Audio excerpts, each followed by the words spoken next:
Hello friends, आपण मैंने जानते बर्तमान सुभद्रा योजना को लेकिन ओडिशार समस्त महिला मान मन केते खुशीर लहरी खेली जाइए।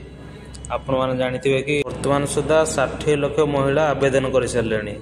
सुभद्रा महिला को 50,000 टका मिल वर्ष को 2टी किस्ती आपन 10,000 लेखा 5 वर्ष 50,000 टका मिल जहाँकि आम सेप्टेम्बर 17 तारिख में मोदीजी जन्मदिन में मोदीजी ओडिशा आसबे आउ यही सुभद्रा योजनार लोकार्पित करेंगे।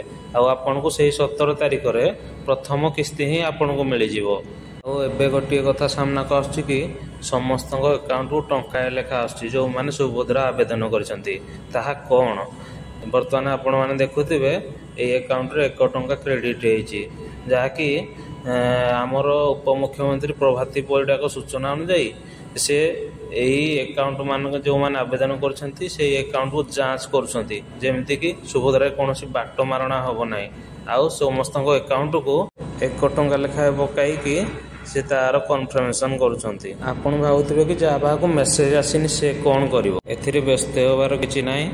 आपण बाहू भी मेसेज आसीबो। बर्तमान आहरी आम पाखे गोटे दिन भी अच्छी 16 तारिख संध्या सुधा समस्त को मेसेज आसो।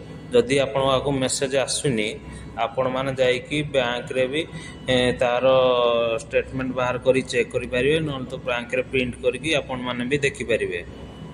जहार बैंक खाता रे मोबाइल नंबर लिंक नाही ता पाखक मेसेज टी हुए तो जाई पार नथो तेणुक आपण माने बैंक रे जाइकी प्रिंट करने आपणकर पैसा आसी कि नहीं आप निजे जापर। 17 तारिख में समस्त सुभद्रा हिताधिकारी को टंका मिल। आपण मैंने कौन चिंता करने दरकार ना। जय जगन्नाथ।